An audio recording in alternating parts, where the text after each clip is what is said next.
Hello everyone, welcome to the study Mayank. मैं हूं आपका मयंक। हम लोगों की यहां पर क्लास 10th एनसीईआरटी हिस्ट्री की सीरीज चल रही है। आज आपका यहां पर अध्याय तीसरा है। यहां पर हम लोग भारत में राष्ट्रवाद के बारे में पढ़ेंगे। तो चलिए स्टार्ट करते हैं आज का वीडियो।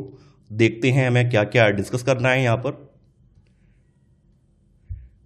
आज के अध्याय में हम लोग भारत में राष्ट्रवाद के बारे में पढ़ेंगे कि जानेंगे कि भारत में राष्ट्रवाद का विकास कैसे हुआ। राष्ट्रवाद का सामान्य सा अर्थ है कि अपने देश के प्रति प्रेम, समर्पण और निष्ठा का भाव रखना।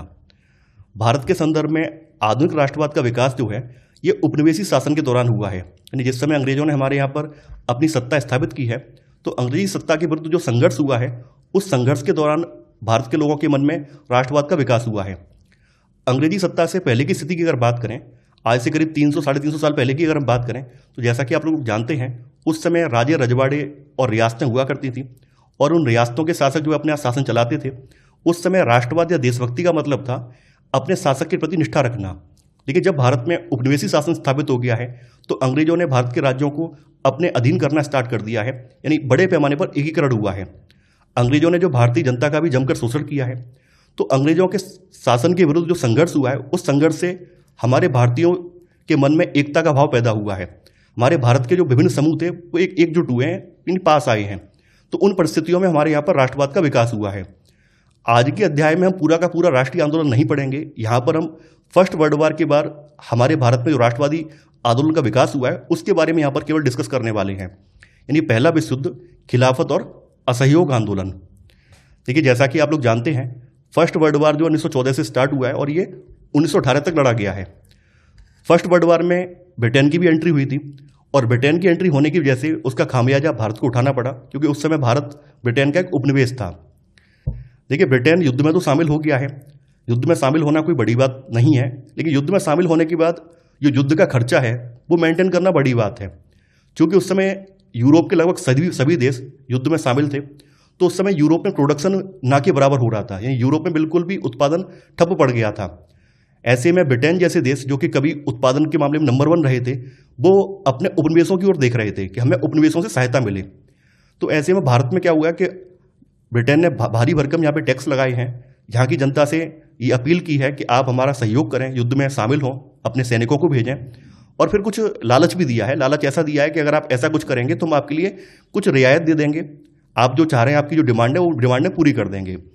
तो वही सब चीज़ें यहाँ पे डिस्कस की गई हैं कि युद्ध के खर्चे की भरपाई करने के लिए कर्जे लिए गए थे, करों में वृद्धि की गई थी और सीमा शुल्क बढ़ा दिया गया था और इनकम टैक्स शुरू किया गया।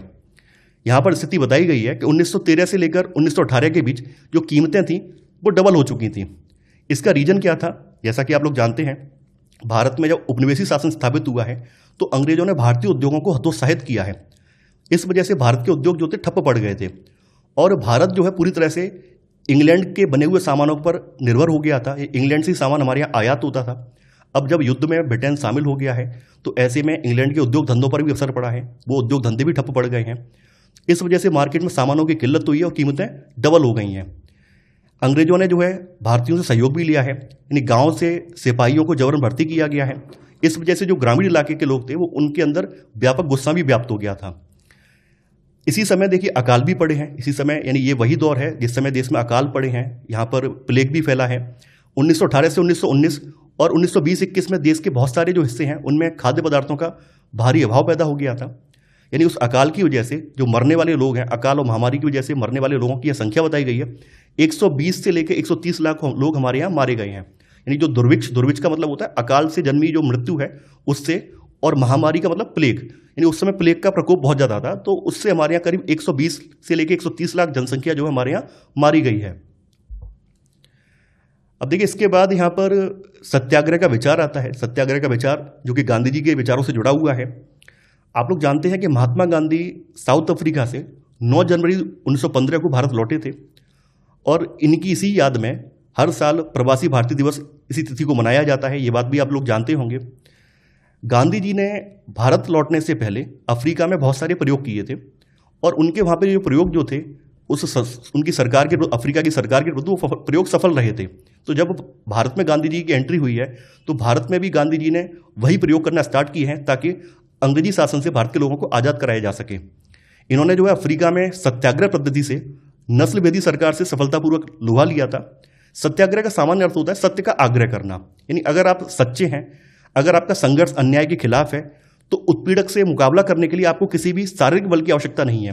यानी कहने का मतलब ये है कि अगर आपके साथ कोई ज्यादती हुई है, अगर आपके साथ अत्याचार हुआ है, तो आप जो अपनी बात निडर होकर रखें, उसमें आपको कोई हिंसा दिखाने की जरूरत नहीं है। आप बिल्कुल सच्चे मन से अपनी बात रखेंगे तो सामने वाले को झुकना ही पड़ेगा। ये इनकी पद्धति थी, यानी सत्याग्रह पद्धति इनकी इसी प्रकार की पद्धति थी।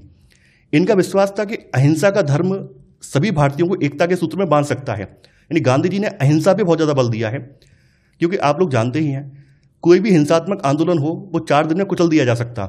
तो इसी वजह से गांधी जी ने पहले ही डिसाइड कर लिया था कि हम जो भी आंदोलन करेंगे वो अहिंसा के दम पर करेंगे, क्योंकि अहिंसा की ताकत ये होती है कि लंबे समय तक आंदोलन को हम सस्टेन कर सकते हैं, लंबे समय तक आंदोलन को चला सकते हैं और बड़ी संख्या में लोगों को जोड़ सकते हैं। हिंसात्मक आंदोलन है तो ऑब्वियसली सरकार जो है कुछ दिनों में कुचल भी सकती है, जैसे कि हमारे यहाँ हो भी चुका था। 1857 का स्वतंत्रता संग्राम हिंसात्मक आंदोलन था और कुछ महीनों के अंदर कुचल भी दिया गया। तो गांधी जी अपने जो अतीत के अनुभव थे, यानी भारत के अतीत के इतिहास में जो कुछ घटित हो चुका था उसे वो सबक ले चुके थे। इसी वजह से गांधी जी ने जो है अहिंसा पर बल दिया है। यहां पर भारत में गांधी जी की जो प्रारंभिक गतिविधियां हैं उनके बारे में बताया गया है कि भारत में गांधी जी ने कब से अपनी शुरुआत की है। देखिए, जैसा कि आप लोग जानते हैं 1915 में भारत में गांधी जी वापस तो आ गए थे। तो सबसे पहले गांधी जी ने क्या है कि आसपास के जो भी क्षेत्र हैं, आसपास के जो गांव हैं उनका मुआयना किया है, भारत के लोगों को, भारत के परिवेश को जानने का प्रयास किया है। पहली बार उनकी जो गतिविधि की स्टार्टिंग होती है वो चंपारण सत्याग्रह से होती है, जो कि 1917 में हुआ था। ये उनका प्रथम सविनय अवज्ञा आंदोलन था। देखिए, इसकी थोड़ी सी ब्रीफ में कहानी मैं बता देता हूं। चंपारण में जो 3 कठिया प्रथा व्याप्त थी। 3 कठिया का मतलब आप लोग जानते होंगे कि चंपारण के जो किसान थे वो 3/20 भाग पर नील की खेती करने के लिए बाध्य थे। यानी उन्होंने अंग्रेजी सरकार से कुछ ऐसे अनुबंध किए थे जिसकी वजह से उन्हें अपने खेत के 3/20 भाग पर नील की खेती करनी होती थी। चूंकि नील की पैदावार किसी जमाने में तो अच्छी खासी हो रही थी, लेकिन यूरोप में भी अब नील की पैदावार होने लगी थी। इस वजह से नील के जो दाम थे बहुत ज़्यादा गिरते जा रहे थे। इसके अलावा नील किसानों के साथ एक समस्या ये भी थी कि वो लोग किसान जो थे अपना दाम खुद से तय नहीं कर सकते थे। उन्हें जो है अपने अनुबंध के जो मालिक हैं उनकी तय कीमतों पर ही नील बेचना होता था। तो इस वजह से चंपारण के किसान ये चाह रहे थे कि हमें इससे छुटकारा मिल जाए। अब छुटकारा कैसे मिले? यहाँ के किसान तो कोशिश कर रहे थे कि भाई हम नील ना उगाएं, 3/20 भाग पर नील उगाने की बाध्यता खत्म हो जाए। इसके एवज में ब्रिटिश सरकार ये डिमांड कर रही थी, यानी अंग्रेजों के जो भी चमचे थे वो डिमांड कर रहे थे कि आप इसकी बदले में हमें हर्जाना या भुगतान करें, जो कि यहाँ के किसान देने में असक्षम थे। इसी वजह से चंपारण सत्याग्रह हुआ। चंपारण सत्याग्रह में यहाँ पर गांधी जी गए हैं बिहार में, और इन्होंने ब्रिटिश सरकार को, वहाँ की हुकूमत को रियलाइज करवाया है कि आपकी जो प्रथा है ये गलत है, वाकई में ये शोषणकारी है। तो ऐसे करके यहाँ पर इनका जो प्रथम सविनय अवज्ञा, सविनय का मतलब कि हमने कोई हिंसा नहीं की, आराम से सरकार को समझाया है, और आराम से सरकार को समझाने के बाद सरकार ने हमारी बात को मान लिया है। तो इस वजह से ये इनका प्रथम सविनय अवज्ञा आंदोलन था। इसके बाद फिर सेकंड इनका है अहमदाबाद मिल हड़ताल, जो कि 15 मार्च 1918 को हुई थी। देखिए, अहमदाबाद में क्या था? अहमदाबाद का सीन ये था कि यहाँ के जो वर्कर थे वो प्लेग बोनस को लेकर और अपनी सैलरी के इंक्रीमेंट को लेकर अड़े हुए थे। यहाँ के जो वर्कर थे ये 50% प्लेग बोनस मांग रहे थे, और ये भी मांग रहे थे कि भाई सैलरी हमारी बढ़ा दी जाए, जबकि यहाँ की जो मिल मालिक थे वो केवल 20% प्लेग बोनस देने को तैयार थे। तो ऐसे में दोनों में संघर्ष स्टार्ट हो जाता है। गांधी जी की यहाँ पर एंट्री होती है। गांधी जी ने यहाँ के वर्करों को भी समझाया कि आप 50% से मांग को घटाकर 35% कर दें।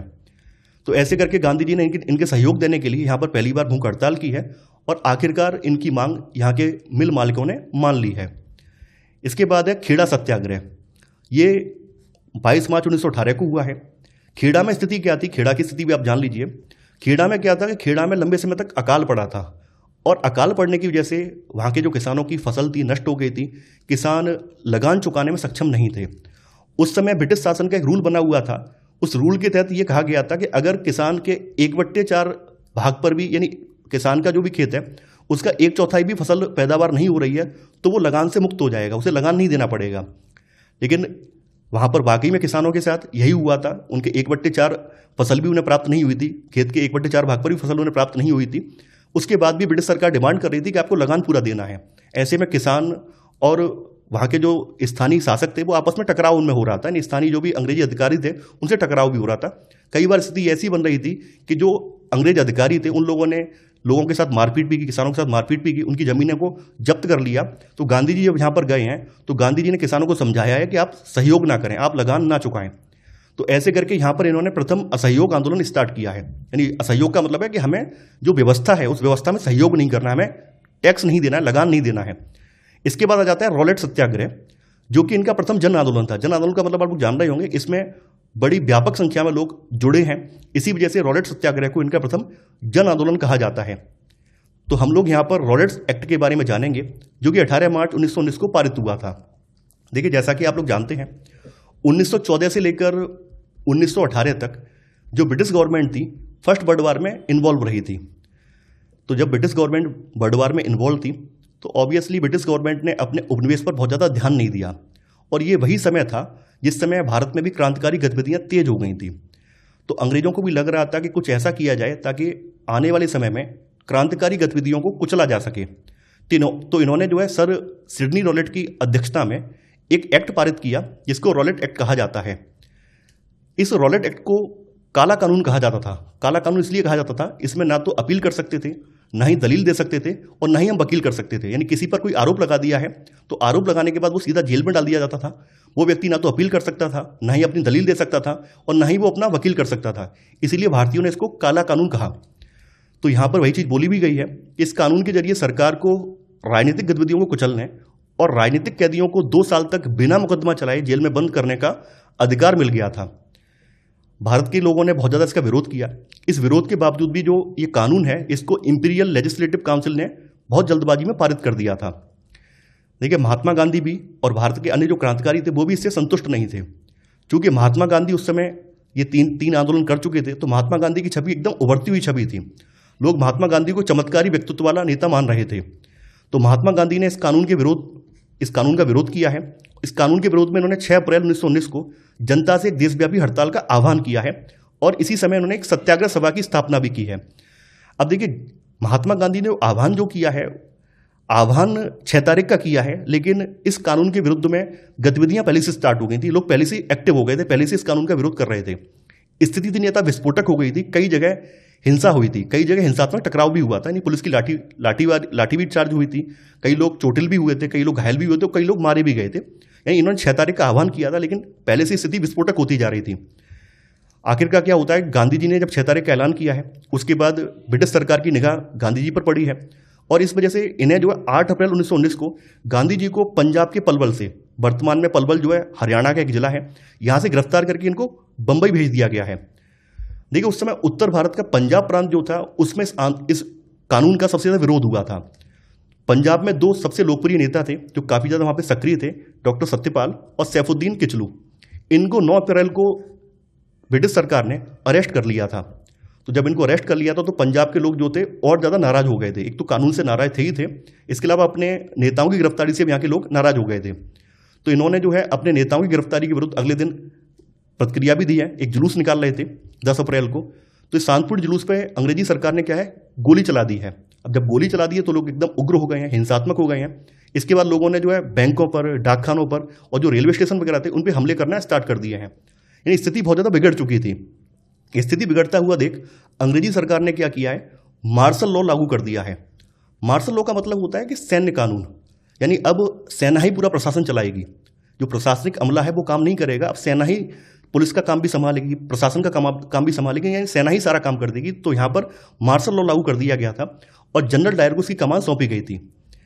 चूंकि अब इनके प्रमुख नेता सत्यपाल और सैफुद्दीन किचलू, इनको पुलिस ने गिरफ्तार कर लिया है, ऊपर से कानून भी बहुत दमनकारी है, कानून काला कानून है, तो लोग जो हैं इसके विरुद्ध 13 अप्रैल 1919 को बैसाखी वाला दिन था, जलियांवाला बाग में एक सभा करने के लिए आयोजित हुए थे। यानी एक तो सरकार की दमनात्मक नीतियों के विरुद्ध और जो इनके नेता अरेस्ट हुए थे उनका विरोध दर्ज कराने के लिए इन लोगों ने 13 अप्रैल 1919 का दिन चुना था, और ये बैसाखी का दिन था।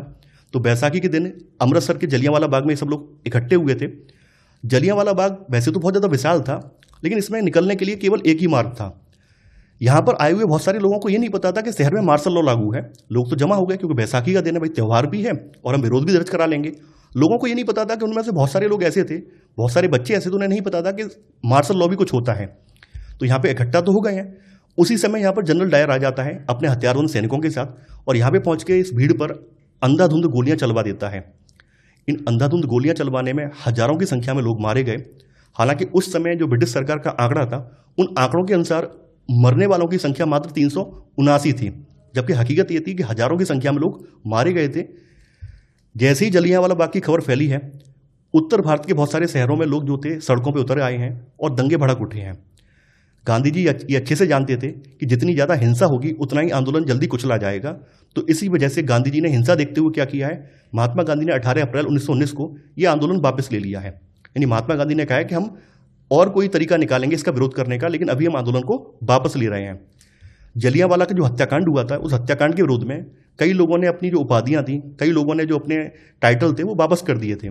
तो रविन्द्रनाथ टैगोर ने ब्रिटिश सरकार के द्वारा उनको जो उपाधि प्रदान की गई थी नाइटहुड या सर की, ये उपाधि 30 मई 1919 को लौटा दी थी।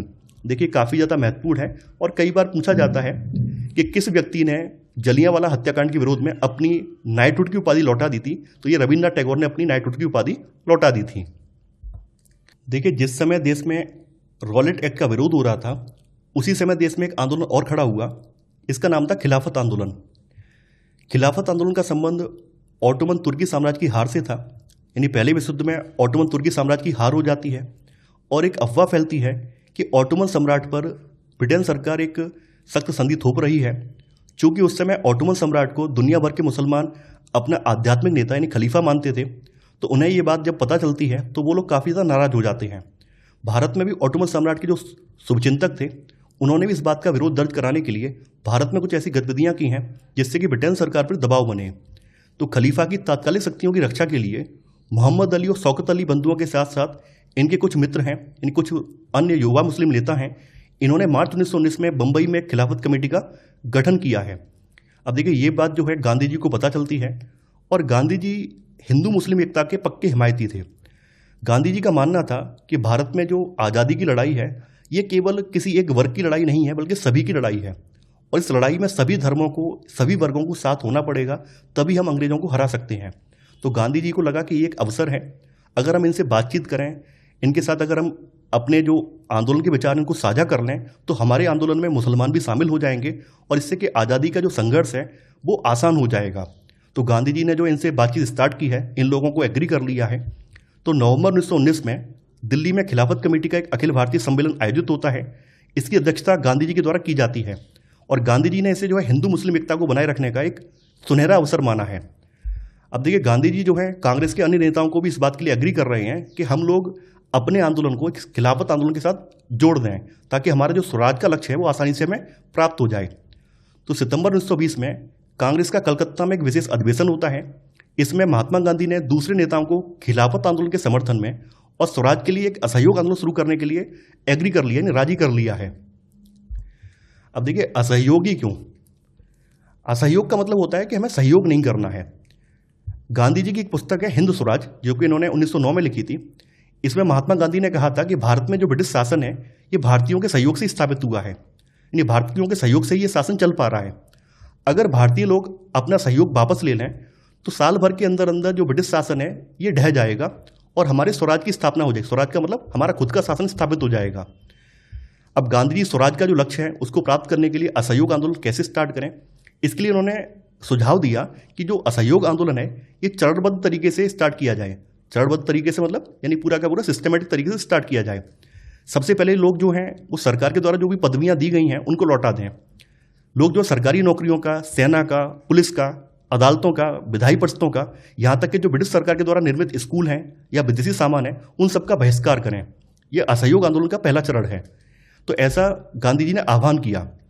अब देखिए कांग्रेस के बहुत सारे जो लोग थे, बहुत सारे जो नेता थे, गांधी जी के इस असहयोग आंदोलन से अपना वास्ता नहीं रखते थे। उन्हें लगता था कि इस तरह का बहिष्कार करेंगे तो हो सकता है कि आने वाले चुनाव में उनको हार का सामना करना पड़े, हो सकता है आने वाले चुनाव में उन लोगों को जो लाभ चाहिए वो लाभ ना मिल सके। तो कांग्रेस में बहुत सारे लोग जो थे वो नवंबर 1920 में जो विधायी परिषद के लिए चुनाव होने वाले थे, इनका बहिष्कार करने में हिचकिचा रहे थे। आखिरकार क्या होता है, दिसंबर 1920 में कांग्रेस का नागपुर अधिवेशन होता है, जिसकी अध्यक्षता विजय राघवाचार्य ने की थी। इसमें एग्रीमेंट होता है कि यहाँ पर असहयोग कार्यक्रम पर स्वीकृति की मोहर लगा दी जाती है और स्वराज का लक्ष्य जो है प्रस्तावित किया गया है। अब देखिए यहाँ पर समझने वाली बात यह है, गांधी जी का जो असहयोग आंदोलन था वो गांधी जी ने 1 अगस्त 1920 को स्टार्ट कर दिया था। खिलाफत कमेटी ने या खिलाफत समिति ने इस असहयोग आंदोलन को जो समर्थन दिया है वो 31 अगस्त 1920 को दिया है। यानी 31 अगस्त 1920 को खिलाफत समिति ने औपचारिक तौर पर असहयोग आंदोलन की स्टार्टिंग की है। और फिर कांग्रेस ने समर्थन कब दिया है? कांग्रेस ने समर्थन दिया है दिसंबर 1920 में, जो कांग्रेस का नागपुर अधिवेशन हुआ है उसमें इसको समर्थन दिया है। तो अगर आपसे पूछा जाए कि असहयोग आंदोलन कब से स्टार्ट हुआ है तो आप बता देंगे 1 अगस्त 1920 से स्टार्ट हुआ है। अगर आपसे पूछा जाए कि खिलाफत कमेटी ने असहयोग आंदोलन में अपना समर्थन कब दिया है तो आप बता देंगे 31 अगस्त 1920 को दिया है। तो यहां पर चीजें क्लियर हैं, आपके मन में कोई कंफ्यूजन नहीं होना चाहिए। अब देखिए, जो आंदोलन जो है असहयोग वो तो स्टार्ट हो गया है, लेकिन इस असहयोग आंदोलन के भीतर भी अलग अलग धाराएं हैं। असहयोग को लेकर जो गांधी जी हैं या कांग्रेस के जो नेता हैं उन्होंने इसकी परिभाषा डिफाइन नहीं की थी कि असहयोग क्या होगा, किस तरह का सहयोग होगा। बस ये तो कह दिया था कि आप शासन में सहयोग ना करें, सरकार का सहयोग ना करें, लेकिन किस तरह से सहयोग ना करें इस बात को लेकर क्लैरिटी नहीं थी। तो असहयोग खिलाफत आंदोलन जो है जनवरी 1921 में स्टार्ट हो जाता है। यानी अब यहाँ पर एक साथ ये स्टार्ट होता है असहयोग खिलाफत आंदोलन। और इस आंदोलन में विभिन्न जो सामाजिक समूह हैं इन्होंने स्वराज के आह्वान को स्वीकार तो किया है, लेकिन उनके लिए स्वराज का जो अर्थ है अलग अलग था। उनके लिए स्वराज का अर्थ जो है अपना खुद का शासन नहीं था। जैसे किसानों की बात करें तो किसानों को ऐसा लगता था कि उनकी जो भारी भरकम लगान है या उनकी जमीनों के पट्टे जो उन्हें नहीं मिलते हैं वो उन्हें पट्टे दे दिए जाएं, लगान कम कर दिए जाएं या लगान खत्म कर दिए जाएं। व्यापारियों की अलग आकांक्षाएं थीं, महिलाओं की अलग आकांक्षाएं थीं, कांग्रेस के नेता जो थे उनकी अलग आकांक्षाएं थीं। यानी हर समूह की यहाँ पर अपनी अपनी अलग आकांक्षाएं थीं। यहाँ पे स्वराज का लक्ष्य ये नहीं था कि भारत का शासन हम खुद चलाएंगे, ये लक्ष्य नहीं था। यहाँ पे हर समूह ने अपनी अपनी अलग अलग आकांक्षाएं इस आंदोलन में जोड़ दी थी। तो यहाँ पे शहरों से आंदोलन स्टार्ट हुआ है। शहरों में आंदोलन की जो स्टार्टिंग होती है वो शहरी मध्य वर्ग की हिस्सेदारी के साथ होती है। इस आंदोलन के दौरान हजारों विद्यार्थियों ने अपने स्कूल कॉलेज छोड़ दिए थे, हेडमास्टरों और शिक्षकों ने अपने इस्तीफे दे दिए थे, यहाँ तक कि जो वकील थे वकीलों ने भी मुकदमा लड़ना बंद कर दिया था। देखिए, उसी समय जो मद्रास के अलावा जो ज़्यादातर प्रांत थे उन प्रांतों में परिषद चुनाव का बहिष्कार किया गया था। मद्रास में एक गैर ब्राह्मणों के द्वारा बनाई हुई पार्टी थी जिसका नाम था जस्टिस पार्टी। इसकी स्थापना 20 नवंबर 1916 को की गई थी। इसने जो परिषद चुनाव है उनका विरोध नहीं किया था, क्योंकि पार्टी का ऐसा मानना था कि काउंसिल में प्रवेश के जरिए ही उन्हें वो अधिकार मिल सकते हैं जो सामान्य रूप से केवल ब्राह्मणों को मिल सकते हैं। क्योंकि ये लोग गैर ब्राह्मण लोग थे, यानी कि दबे कुचले हुए लोग थे। तो उन्हें ऐसा लगता था कि अगर हम बहिष्कार करेंगे तो हमें जो ब्रिटिश सरकार से लाभ मिल सकता है वो लाभ से हम वंचित रह जाएंगे। ब्राह्मणों को तो पहले से लाभ मिला हुआ है लेकिन इन्हें लाभ नहीं मिला हुआ है। तो इनके लिए जरूरी ये है कि पार्टी के जरिए चुन के परिषदों में जाएं ताकि अपनी मांग को ये मनवा सकें। देखिए, उस समय इस आंदोलन के दौरान, असहयोग खिलाफत आंदोलन के दौरान बड़े पैमाने पर विदेशी सामानों का बहिष्कार किया गया। यानी कि विदेशी कपड़ों की होली जलाई गई, शराब की दुकानों की पिकेटिंग की गई। पिकेटिंग का मतलब होता है कि प्रदर्शन या विरोध का एक ऐसा स्वरूप जिसमें लोग किसी दुकान या फैक्ट्री का रास्ता रोक लेते हैं, इसे पिकेटिंग कहते हैं। तो महिलाओं ने जो है शराब की दुकानों के आगे जाने वाले रास्ते थे उनको रोक दिया, वहां पर धरना देना स्टार्ट कर दिया। बड़े पैमाने पर विदेशी कपड़ों की होली जलाई गई, जगह जगह इस चरखे का प्रचार किया गया, जैसा कि आप इमेज में देख भी पा रहे हैं। स्वदेशी को अपनाने का आह्वान भी किया गया। देखिए, इस आंदोलन का असर यह हुआ कि 1921 से लेकर 1922 के बीच जो विदेशी कपड़ा आयात है उसमें भारी गिरावट देखी गई। यहाँ पे कपड़ों के आयात का मूल्य भी बताया गया है। 1921 से 1922 के बीच कपड़ों के आयात की जो वैल्यू थी 102 करोड़ से घटकर ये 57 करोड़ रह गई। यानी पहले 1921 से पहले 102 करोड़ का लगभग आयात करते थे साल भर में, अब ये मात्र 57 करोड़ का रह गया, यानी लगभग आधा रह गया। लोग जो है आयातित कपड़े छोड़कर केवल जो भारतीय परिधान है या भारत के जो खादी निर्मित जो कपड़े हैं वो पहनने लगे थे। हालांकि ये आंदोलन जो था ये लंबे समय तक नहीं चल पाया। इसके पीछे भी कई सारे कारण थे। देखिए, पहला कारण ये था कि जो खादी वाला कपड़ा था वो हाथ के चरखे से बना हुआ कपड़ा था। तो जब कोई काम हम लोग हाथ से करेंगे, हाथ से काम करने में क्या होगा, टाइम लगेगा और प्रोडक्शन भी कम होगा। ऐसे में उत्पादन जब कम होगा तो उसकी कीमत भी बढ़ जाएगी। तो खादी का कपड़ा जो था ये मिलों में बनने वाले कपड़े की तुलना में काफ़ी ज़्यादा महंगा होता था, और ये एक महंगा कपड़ा गरीब लोगों को खरीद पाने के लिए आसान नहीं था। यानी गरीब लोग इसको एफर्ड करने में सक्षम नहीं थे। तो गरीब लोग जो हैं इस आंदोलन से इसी वजह से दूर रहे हैं। भाई, उनके लिए कोई फायदा ही नहीं है, वो खादी कपड़ा खरीद ही नहीं सकते, खादी कपड़ा महंगा है। उनके लिए तो मिल वाला सस्ता कपड़ा आसान पड़ता है। इसके अलावा जो गांधी जी ने आह्वान किया था कि भाई लोग जो है विद्यालय छोड़ दें, सरकारी संस्थानों का विरोध करें, ये सब लोगों ने किया। लेकिन यहाँ जरूरत ये थी कि उस समय अगर उसी समय भारतीय लोग अपनी भी संस्थाएं खड़ी करते, भारतीय लोग अपने भी विद्यालय खड़े करते, विश्वविद्यालय बनाते, अपनी कोर्ट या अपने अन्य जो साधन है वो स्थापित करते, तो आंदोलन लंबे समय तक सस्टेन कर सकता था। अब चूंकि उस समय सभी लोग ब्रिटिश सरकार की जो संस्थाएं थी उन्हीं पर डिपेंड थे, तो इस वजह से कुछ समय के बाद लोगों को भी लगने लगा, मान लीजिए बच्चों ने स्कूल तो छोड़ दिया, विद्यार्थियों ने विश्वविद्यालय छोड़ दिए, अब पढ़ाई से वंचित रह गए, अब पढ़ने के लिए कहाँ जाएं? भाई भारतीय स्कूल होंगे, उसमें पढ़ने भी जा सकते हैं। अब भारतीय स्कूल तो है नहीं उस समय, सब कुछ ब्रिटिश सरकार के निर्मित स्कूल ही हैं। तो कुछ समय के बाद तो ये विद्यार्थी भी विद्यालय में जाने लगे हैं। तो यहाँ पे वही चीज़ बोली गई है कि आंदोलन की कामयाबी के लिए जो वैकल्पिक भारतीय संस्थानों की स्थापना थी वो जरूरी थी, ताकि जो ब्रिटिश संस्थान हैं इनके स्थान पर उनका प्रयोग किया जा सके, लेकिन ऐसा हो नहीं सका। अब देखिए ग्रामीण इलाकों में विद्रोह का क्या सीन रहा, ग्रामीण इलाकों में विद्रोह कैसे किया गया। तो यहाँ पर अवध का यहाँ जिक्र किया गया है। अवध में सन्यासी बाबा रामचंद्र हैं, इन्होंने किसानों का नेतृत्व किया था। यहाँ पर जो सन्यासी बाबा रामचंद्र हैं ये इससे पहले फिजी में गिरमिटिया मजदूर के तौर पे काम कर चुके थे। इनका जो आंदोलन था वो जो तालुकदार हैं और जमींदार हैं इनके खिलाफ था। तालुकदार और जमींदार क्या करते थे, यहाँ की ज़मीनों का पट्टा नहीं देते थे, यहाँ के किसानों का शोषण करते थे, भारी भरकम लगान वसूल करते थे और तरह तरह के कर वसूल करते थे। यहाँ के जो किसान थे उनके साथ ये बेगार भी करवाते थे। बेगार का मतलब होता है बिना पारिश्रमिक के काम करवाना, बिना कुछ लेन देन के उनसे काम लेना। तो इस वजह से यहाँ के जो किसान थे वो काफ़ी ज़्यादा त्रस्त थे। तो किसानों के नेता के रूप में अवध में सन्यासी बाबा रामचंद्र उभर कर आए हैं। किसानों ने यहाँ मांग की थी कि लगान कम किया जाए, बेगार खत्म हो और दमनकारी जमींदारी का सामाजिक बहिष्कार किया जाए। तो देखिए उसी समय में 1920 में जून 1920 में जवाहरलाल नेहरू ने भी अवध के गांव का दौरा किया है और वहाँ के किसानों की समस्या को जाना है कि भाई आपकी समस्या क्या है। तो अक्टूबर तक जवाहरलाल नेहरू और बाबा रामचंद्र के साथ कुछ इनके अन्य लोग हैं, इनके नेतृत्व में अवध किसान सभा का गठन किया गया है। देखिए अवध किसान सभा की स्थापना जो अक्टूबर 1920 में की गई थी। इन अवध किसान सभा को गठित करने में सबसे महत्वपूर्ण योगदान बाबा रामचंद्र का है, जबकि अन्य सहयोगियों में जवाहरलाल नेहरू और अन्य नेता हैं। देखिए 1921 में जब आंदोलन फैला है तो तालुकदारों और व्यापारियों के मकानों पर हमले होने लगे। यानी यहाँ के गुस्साए हुए किसानों ने क्या किया है, जो तालुकदार हैं या यहाँ के जमींदार हैं जो कि उनका शोषण करते थे अक्सर, उनके मकानों पर धावा बोल दिया है। बाजारों में लूटपाट हुई है, अनाज के गोदामों पर कब्जा कर लिया है। कई जगह स्थिति इतनी ज़्यादा भयानक बन चुकी है कि कई तालुकदार और जमींदारों की हत्या तक कर दी गई है, उन्हें अपना घर बार छोड़कर भागना पड़ा है। यहाँ पे बेगार का मतलब बताया गया है, बिना किसी पारिश्रमिक के काम करवाना ही बेगार कहलाता है। गिरमिटिया मजदूर के बारे में बताया गया है। औपनिवेशिक शासन के दौरान ब्रिटेन सरकार ने भारत के बाहर भी अपने उपनिवेश स्थापित किए थे और उन उपनिवेशों में जो व्यावसायिक उद्यान है वो स्थापित किए, व्यावसायिक खेती की स्थापना करवाई थी ताकि उनके हितों को पूरा किया जा सके। तो उन व्यावसायिक जो वाणिज्यिक खेती वाले इलाके थे, अब वहाँ पे काम करवाने के लोग तो चाहिए ही होंगे। तो ऐसे में उन्होंने गरीब भारतीयों से अनुबंध करवाए कि हम आपको वहाँ पर ले जा रहे हैं इतने समय के लिए, इसके बदले में हम आपके परिवार को ये सहायता देंगे। तो लोग इस भरोसे पर वहाँ पे काम करने चले गए।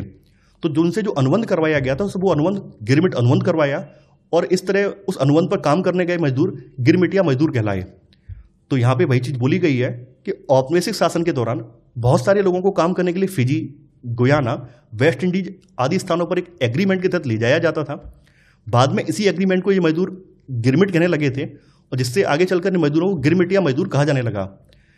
अंग्रेजी में इन्हें इंडेंचर्ड लेबर कहा जाता है। हम लोगों ने किसानों की तो बात कर ली, अब बात करते हैं आदिवासी समुदायों की कि आदिवासी किसानों ने खिलाफत असहयोग आंदोलन को कैसे लिया है। देखिए इन लोगों ने महात्मा गांधी के संदेश और जो स्वराज का विचार है इसका कुछ अलग ही मतलब निकाला है।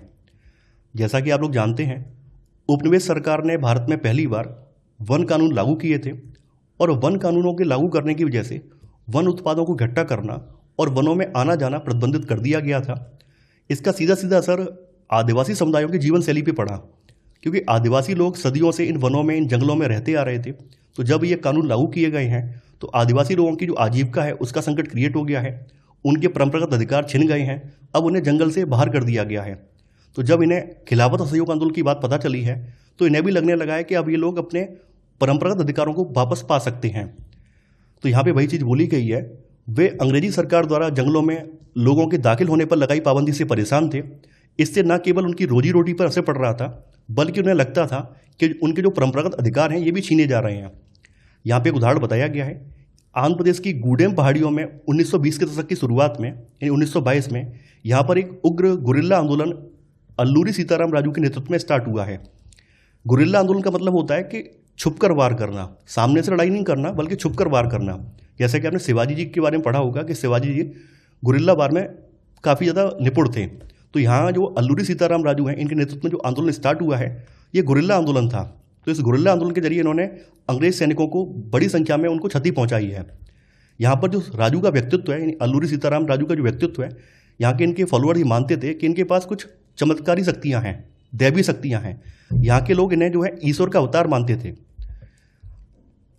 अल्लूरी सीताराम राजू ने यह दावा किया कि वह असहयोग आंदोलन से प्रेरित हैं और इनका विचार ये था, जैसे ये दावा तो कर रहे थे कि हमने गांधी जी के विचार को माना है, असहयोग आंदोलन के विचारों को मान रहे हैं, लेकिन ये दावा भी करते थे कि भारत जो है अहिंसा के बल पर नहीं बल्कि केवल बल प्रयोग के जरिए आज़ाद हो सकता है। यानी हम लोग अपने अधिकारों को केवल बल प्रयोग के जरिए ही प्राप्त कर सकते हैं। इन्होंने जो है लोगों को खादी पहनने और शराब छोड़ने के लिए प्रेरित किया है। गूढ़े विद्रोहियों ने पुलिस थानों पर हमले किए हैं, ब्रिटिश अधिकारियों को मारने की कोशिश की है। अंत में 1924 में राजू को पकड़ लिया जाता है और इनको फांसी दे दी जाती है।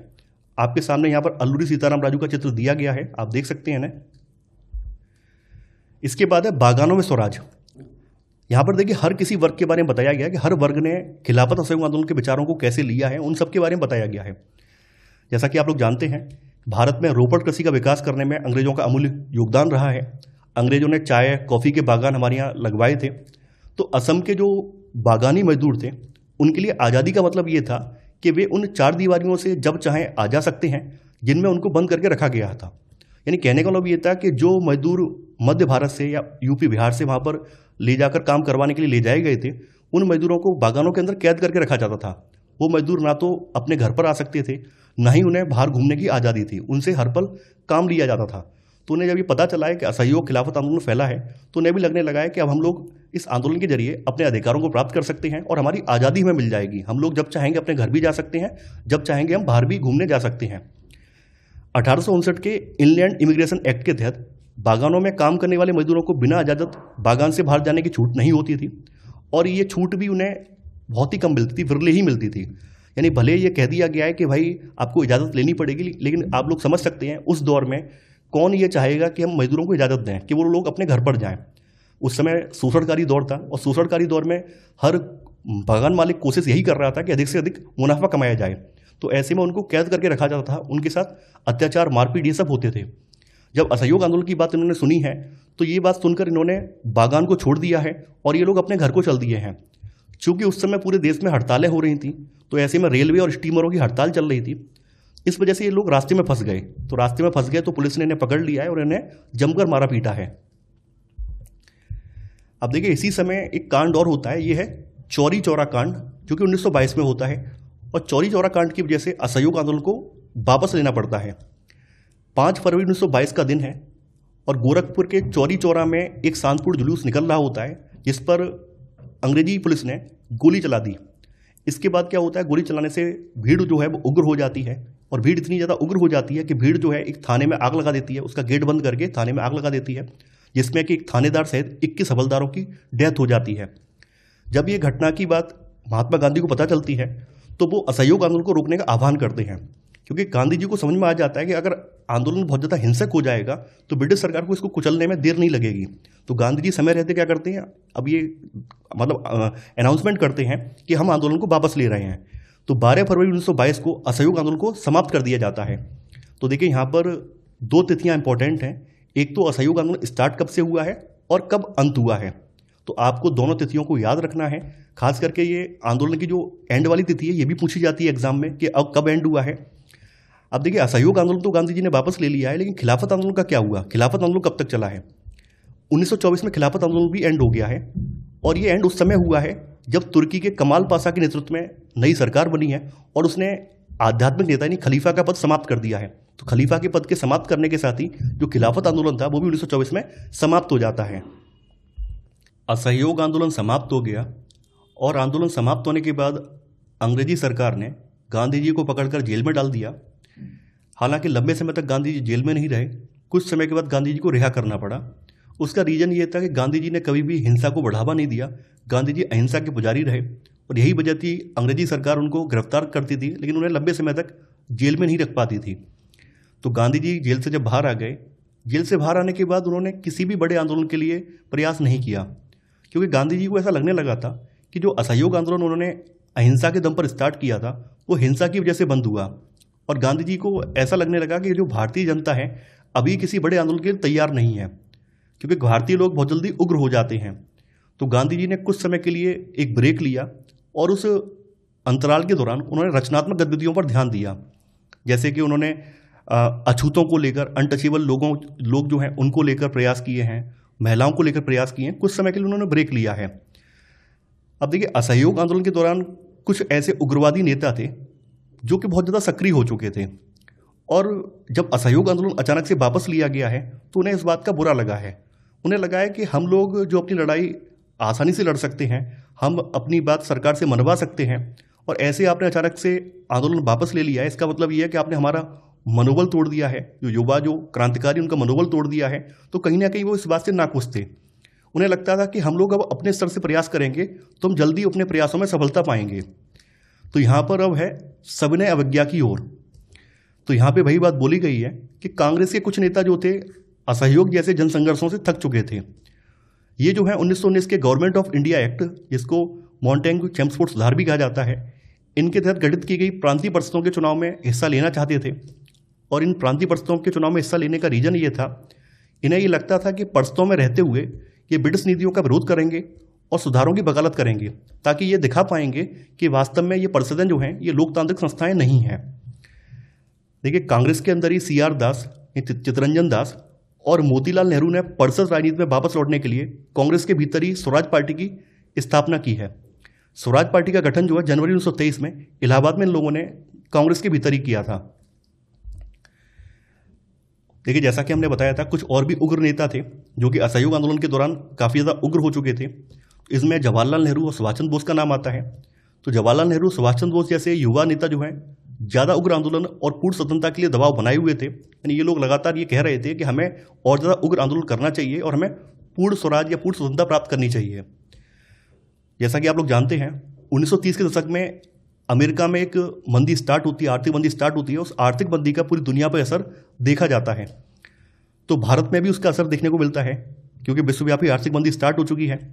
तो विश्वव्यापी आर्थिक मंदी की वजह से जो 1926 से जो कृषि उत्पाद हैं, इनकी कीमतें गिरने लगती हैं, क्योंकि विश्व युद्ध समाप्त हो गया है। प्रथम विश्व युद्ध के दौरान जमकर उत्पादों की डिमांड थी, क्योंकि विश्व युद्ध के दौरान यूरोप की सप्लाई तो बाधित हो गई, यूरोप में उत्पादन तो बाधित हो गया था। तो बाहर के देशों से सप्लाई वहाँ पर हो रही थी, तो डिमांड काफ़ी ज़्यादा थी। तो फर्स्ट वर्ल्ड वार जो है अब एंड हो गया है। अमेरिका में भी सरप्लस उत्पादन हो रहा है। अमेरिका में इतना ज़्यादा उत्पादन हो चुका है कि वहाँ भी किसानों के पास अनाज को रखने की जगह नहीं बची है। तो ऐसे में एक विश्वव्यापी मंदी व्याप्त होती है। जो कृषि उत्पाद हैं, अब उनका निर्यात ना के बराबर हो रहा है। तो कृषि उत्पादों का निर्यात जब नहीं होगा तो किसानों को मुनाफा भी नहीं होगा। तो कृषि उत्पादों की मांग गिरने से किसानों को अपनी उपज बेचना और लगान चुकाना और ज़्यादा भारी पड़ने लगा था। यानी यहाँ ये वो दौर था जिस समय किसान बहुत ज़्यादा त्रस्त थे। उनके पास फसल भी है, उसे बेचना चाह रहे हैं, लेकिन उसका जो उनके मन मुताबिक उसका दाम नहीं मिल पा रहा है। अब देखिए, इसी पृष्ठभूमि में ब्रिटेन की जो नई टोरी सरकार है, इसने सर जॉन साइमन के नेतृत्व में 8 नवंबर 1927 में एक वैधानिक आयोग का गठन कर दिया है, जिसे भारत में संवैधानिक व्यवस्था की कार्यशैली का अध्ययन करना था और उसके बारे में सुझाव देने थे। देखिए, 1919 का जो मॉन्टेग्यू चेम्सफोर्ड सुधार है, इन 1919 का जो एक्ट आया था, उसमें ब्रिटिश सरकार ने ये बात की थी कि हम आने वाले 10 साल के भीतर भारत में ये देखेंगे कि भारत के लोग अपना कानून चलाने में सक्षम हैं या नहीं है। उसी के हिसाब से हम एक आयोग का गठन करेंगे जो कि भारत के संविधान के प्रति अपनी संस्तुतियाँ देगा। हालांकि इस आयोग को 1930-31 में गठित होना था, लेकिन ये अपने तय समय से पहले गठित हो गया। उसका रीजन ये था कि ब्रिटिश सरकार को भी लग रहा था कि भारत में जो क्रांतिकारी गतिविधियाँ उनको लगातार बढ़ावा मिल रहा है, तो उन्होंने ये पहले ही आयोग ये गठित कर दिया। अब देखिए, आयोग तो गठित कर दिया है, लेकिन इस आयोग में एक भी कैंडिडेट भारतीय नहीं था, सारे अंग्रेज थे। इसी वजह से इसका विरोध हो रहा था। 3 फरवरी 1928 को जब साइमन कमीशन भारत में पहुंचा है, तो उसका स्वागत जो साइमन गो बैक, जैसा कि आप बैनर देख पा रहे हैं, ये साइमन कमीशन वापस जाओ, इसके नारों से हुआ है। इसके विरोध में कांग्रेस और मुस्लिम लीग सभी पार्टियों ने इस प्रदर्शन में हिस्सा लिया है, सभी ने इसका विरोध किया है। और इस विरोध को शांत करने के लिए उस समय के तत्कालीन वायसराय लॉर्ड इरविन, इन्होंने अक्टूबर 1929 में भारत के लिए डोमिनियन स्टेट का गोलमोल सा ऐलान कर दिया है।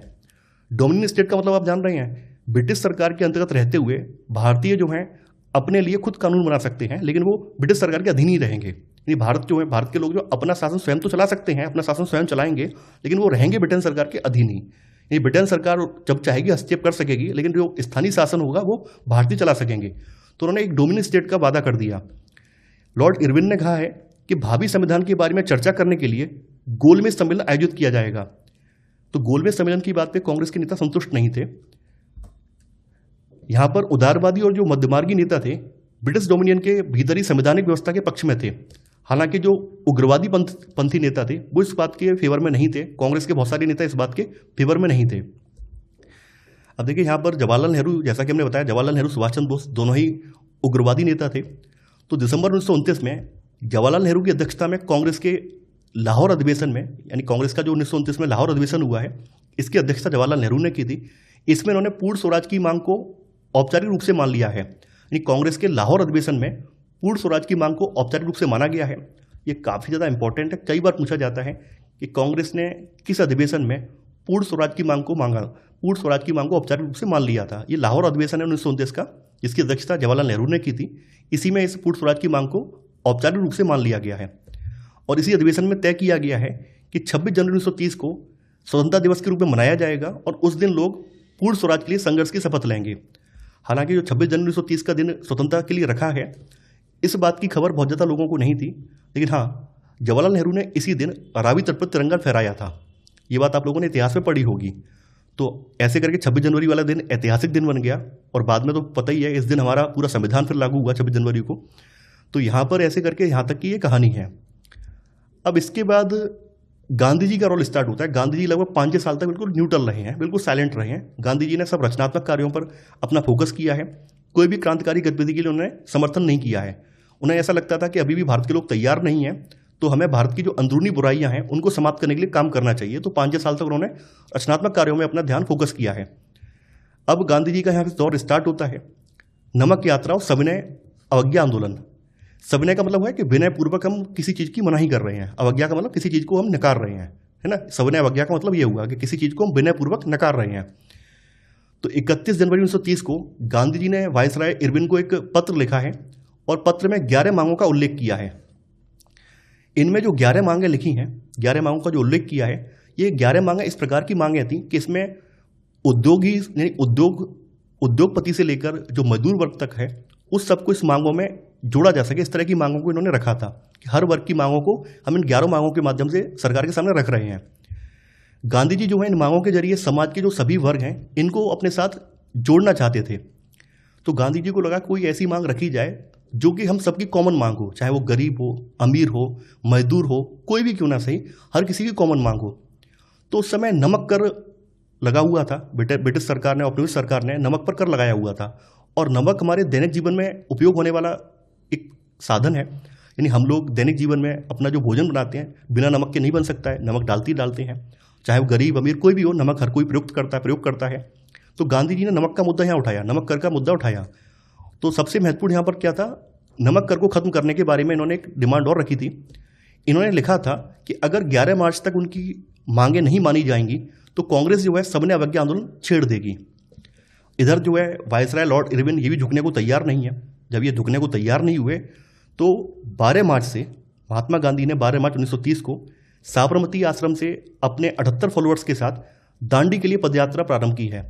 और 24 दिनों में 240 किलोमीटर की पदयात्रा करने के पश्चात ये 5 अप्रैल को दांडी तट पर पहुंचे हैं। दांडी जो गुजरात में पड़ता है। 6 अप्रैल 1930 को इन्होंने दांडी के तट पर मुट्ठी भर नमक उठाकर नमक कानून को तोड़ा है और यहीं से सविनय अवज्ञा आंदोलन स्टार्ट हो जाता है।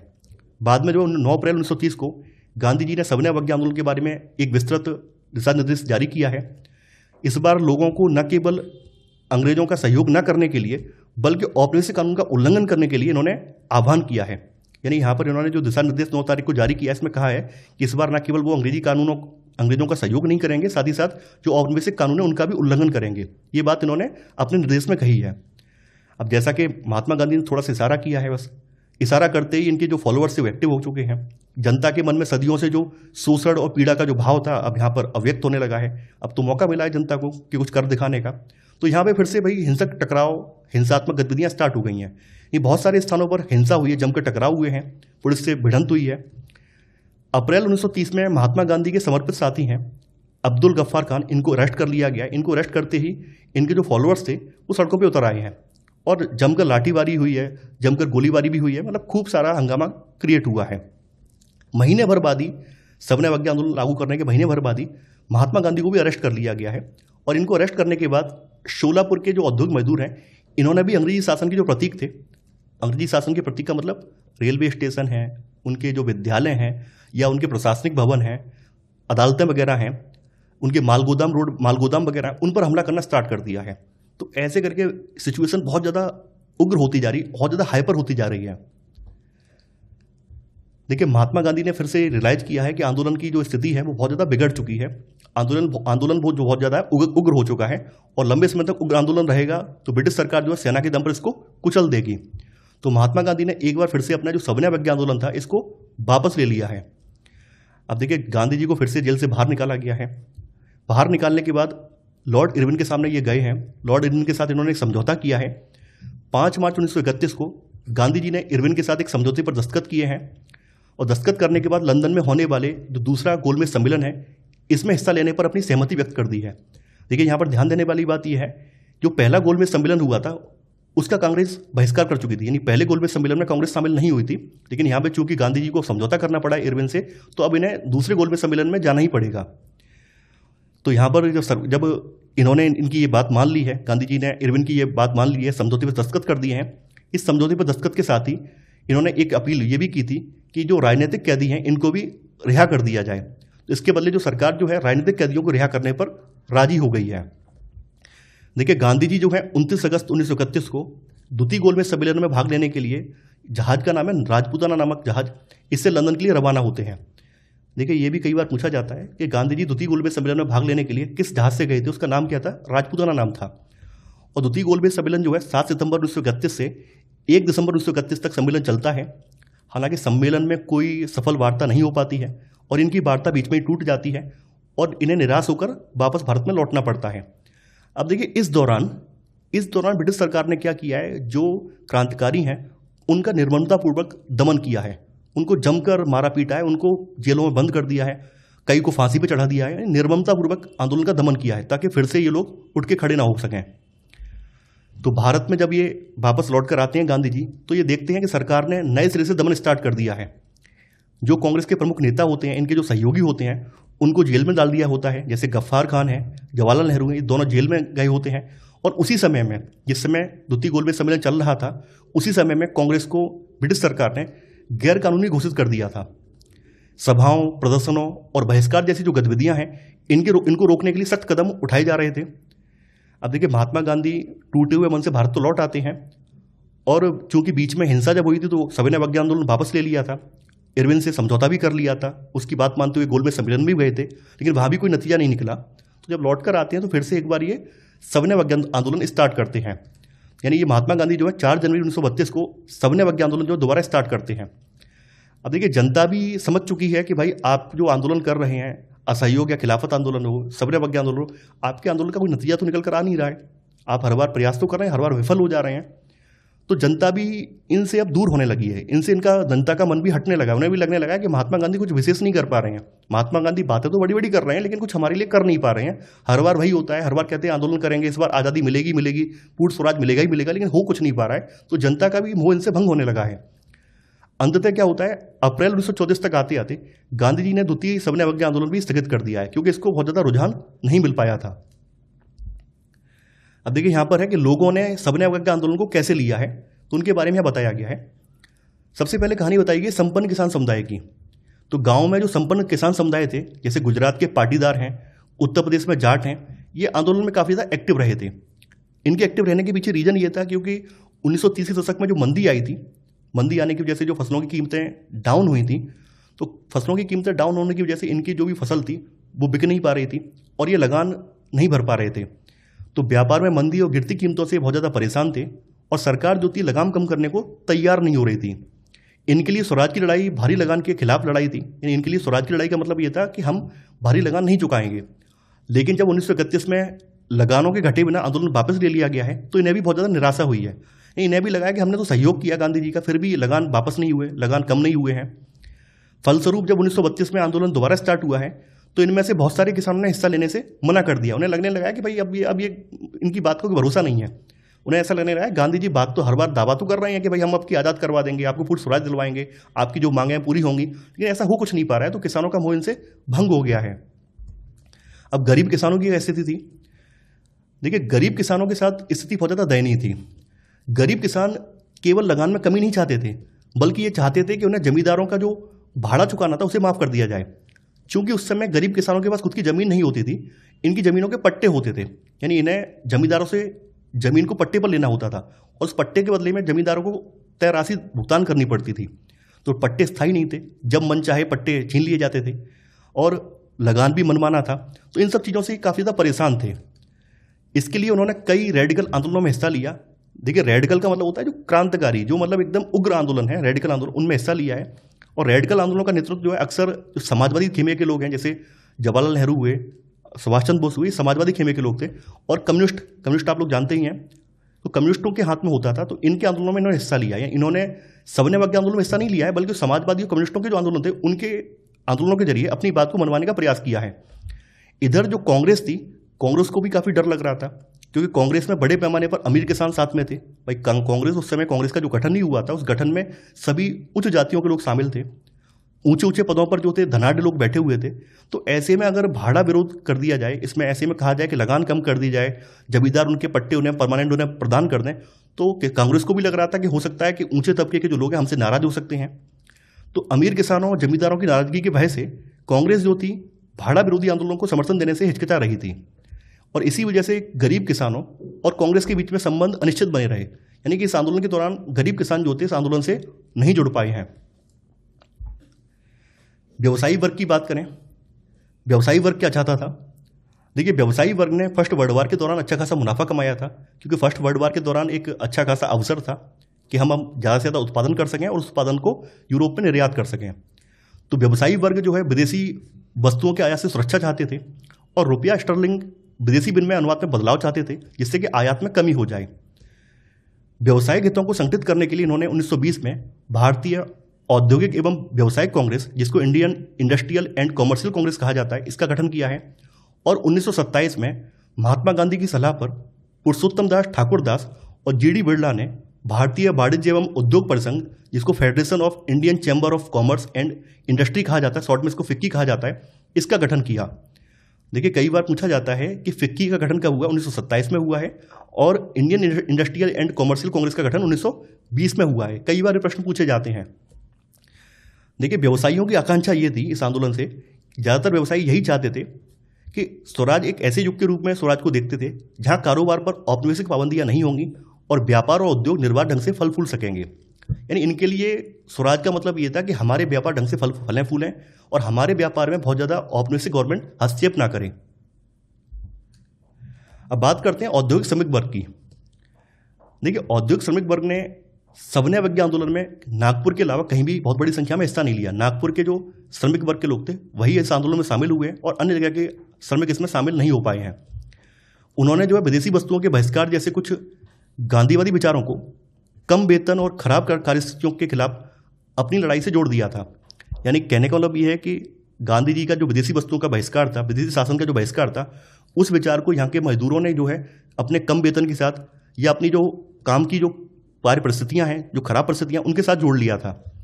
तो ऐसे करके 1930 में रेलवे कामगारों की और 1932 में गोदी कामगारों की हड़ताल हुई। गोदी का मतलब जो डॉकयार्ड होते हैं जहाँ पर शिप में सामान लादा और उतारा जाता है, तो वहाँ पर जो मजदूर काम करते हैं, तो वहाँ पर 1932 में गोदी कामगारों की हड़ताल हुई। देखिए इधर कांग्रेस जो है गरीब किसानों से भी हिचकिचा रही थी और मजदूरों से भी हिचकिचा रही थी।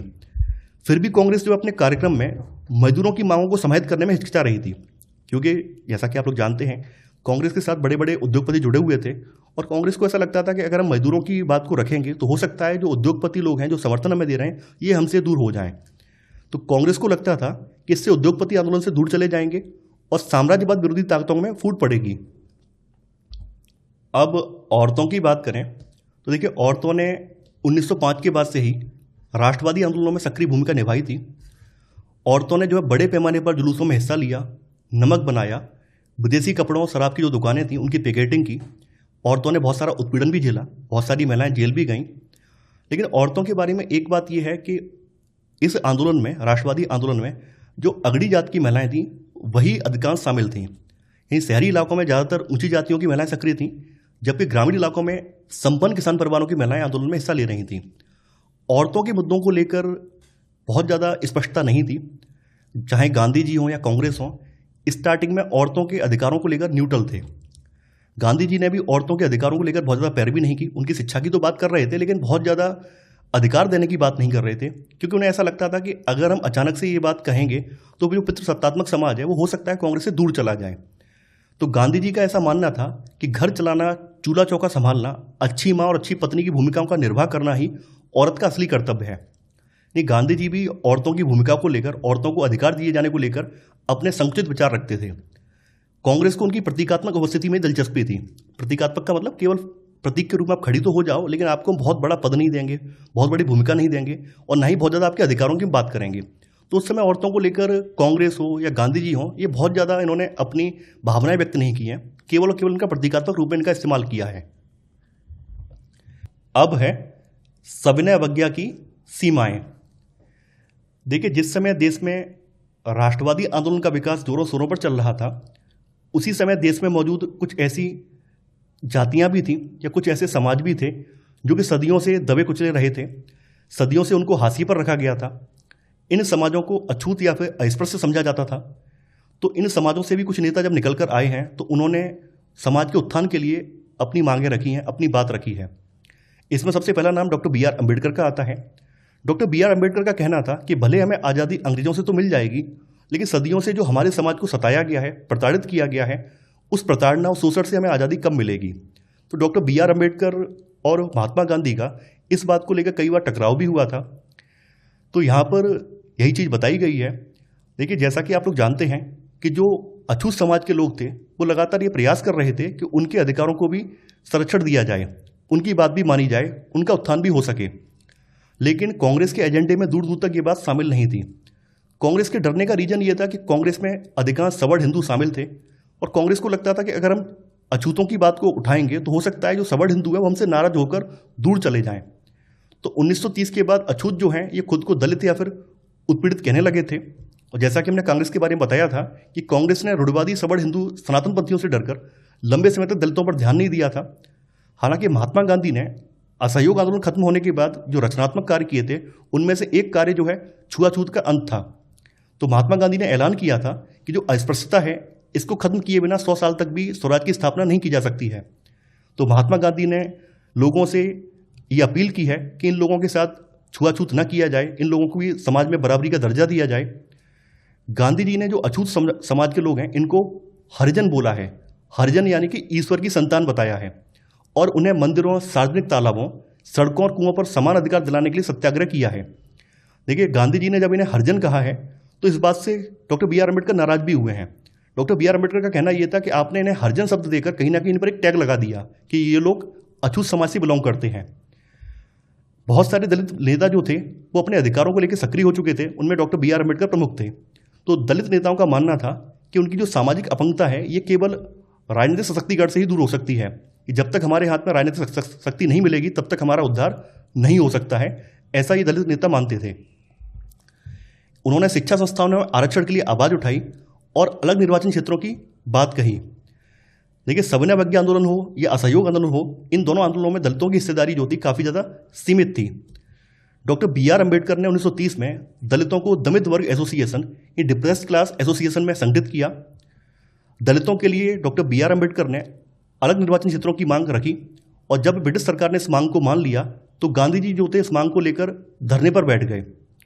गांधी जी का कहना यह था कि दलितों के लिए अलग निर्वाचन क्षेत्र की व्यवस्था अगर कर दी जाएगी तो समाज के साथ उनका एकीकरण नहीं हो पाएगा, यानी ऐसे करके वो अलग उनका एक समाज बन जाएगा, अलग उनकी एक व्यवस्था बन जाएगी, वो हमारे वर्तमान समाज के साथ एकीकृत नहीं हो पाएंगे। तो इस बात को लेकर गांधी जी और डॉक्टर बी आर अम्बेडकर में पूना समझौता हुआ था, जिसको पूना पैक्ट के नाम से जाना जाता है। डॉक्टर बी आर अम्बेडकर को भी ये बात रियलाइज हुई कि महात्मा गांधी जी सही कह रहे हैं। अगर अलग निर्वाचन क्षेत्र मांग लेते हैं तो इसका मतलब ये है कि आने वाले सालों में जो दलित समाज के लोग हैं इनका समाज की मुख्य धारा में समायोजन नहीं हो पाएगा, समाज के साथ एकीकरण नहीं हो पाएगा। तो ऐसे करके डॉक्टर बी आर अम्बेडकर और गांधी जी के बीच में सितंबर 1932 में पूना पैक्ट पर हस्ताक्षर होते हैं। इससे जो दमित वर्गों, जिनको बाद में अनुसूचित जाति कहा गया है, इनको प्रांतीय और केंद्रीय विधायी परिषदों में आरक्षित सीटें मिल गई हैं। हालांकि उनके लिए मतदान जो था वो सामान्य निर्वाचन क्षेत्रों में ही होता था, यानी उनके लिए मतदान जो है हर समुदाय के व्यक्ति करते थे, हर समाज के व्यक्ति करते थे। अब देखिए, एक तरफ तो आपने देख लिया दलितों की क्या समस्याएं थी, दलित क्यों सविनय अवज्ञा आंदोलन में पार्टिसिपेट नहीं किए। अब दूसरी ओर मुस्लिम समाज के लोग भी थे। 1920 के दशक तक आते आते मुस्लिम समुदाय के कुछ लोगों को भी लगने लगा था कि वास्तव में ये जो राष्ट्रवादी आंदोलन है ये हिंदूवादी आंदोलन है, ये केवल हिंदूवादी विचारधारा को इसमें बढ़ावा दिया जा रहा है, मुसलमान इसमें हाशिए पर हैं।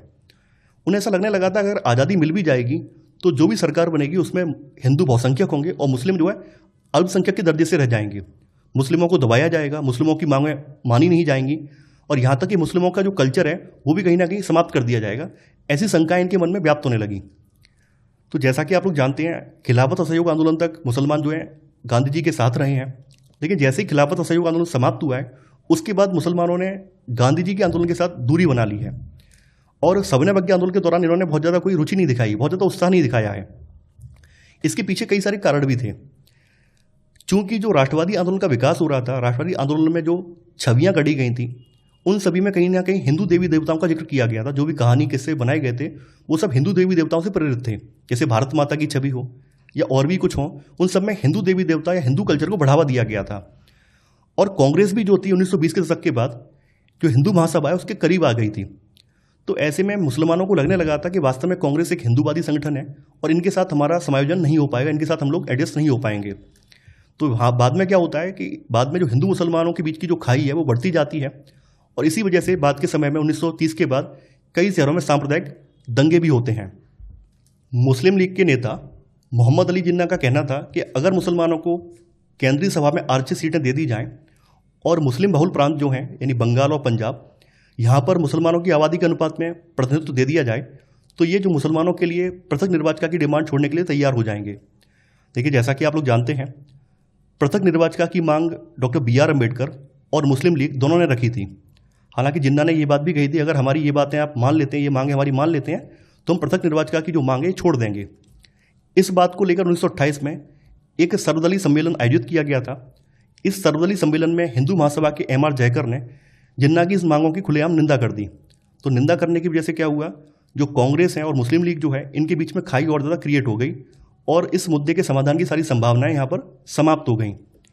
जैसा कि हमने आपको बताया था कि ये लोग पृथक निर्वाचिका की मांग क्यों कर रहे थे, उसका रीजन भी मैंने आपको बताया था, क्योंकि इन्हें लगता था कि हिंदू जो है बहुसंख्यक हैं और मुसलमान यहाँ पर अल्पसंख्यक के रूप में केवल रह जाएंगे। तो ऐसे में हिंदू बहुसंख्यक जो हैं मुसलमानों की संस्कृति और पहचान को दबाने की कोशिश करेंगे। देखिए, बहुत सारे राष्ट्रवादी ऐसे भी थे जो कि गांधी जी के अहिंसा के विचारों का समर्थन नहीं करते थे। उनका मानना था कि उनकी आज़ादी उन्हें जो है हिंसा के जरिए ही प्राप्त हो सकती है। तो ऐसे उग्रवादी क्रांतिकारियों में सरदार भगत सिंह, चंद्रशेखर आज़ाद, सुभाष चंद्र बोस इनका नाम आता है। तो यहाँ पे बताया गया है कि 1928 में दिल्ली स्थित फिरोजशाह कोटला मैदान में एक बैठक हुई और इस बैठक में हिंदुस्तान सोशलिस्ट रिपब्लिकन आर्मी की स्थापना की गई थी। इसके संस्थापक नेताओं में भगत सिंह, जतिन दास और अजय घोष शामिल थे।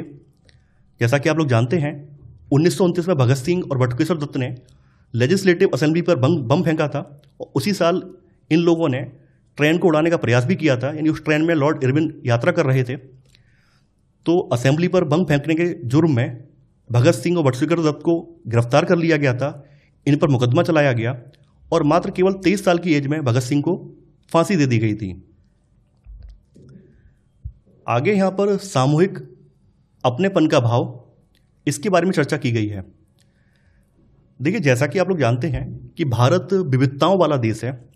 यहाँ पर बहुत सारी भाषाएं बोलने वाले लोग हैं, विविध धर्मों के लोग निवास करते हैं और धर्मों के भीतर भी जाति प्रथा या वर्ण व्यवस्था व्याप्त है।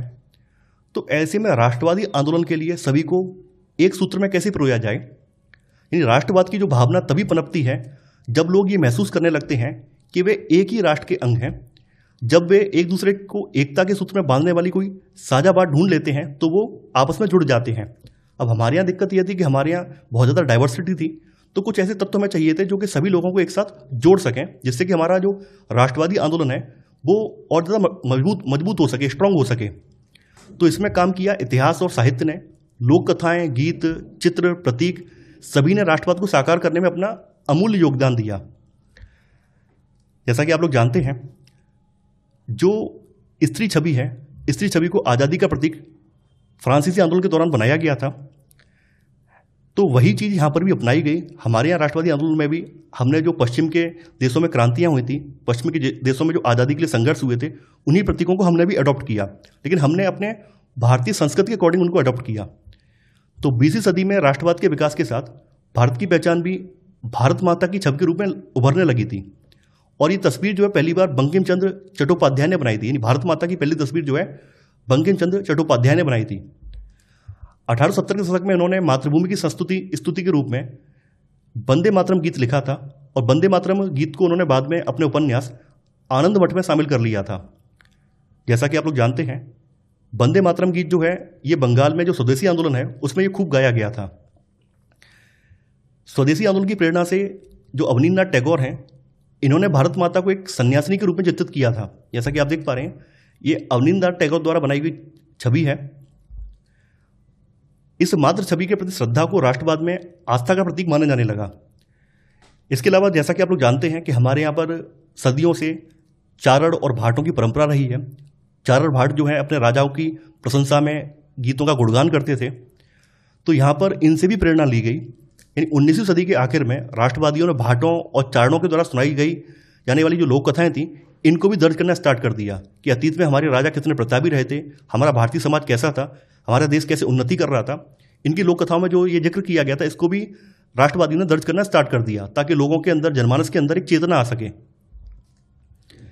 यहाँ पे बताया भी गया है कि बंगाल में खुद रविन्द्रनाथ टैगोर भी लोक कथा गीत और बाल गीत और मिथकों को इकट्ठा करने निकल पड़े थे।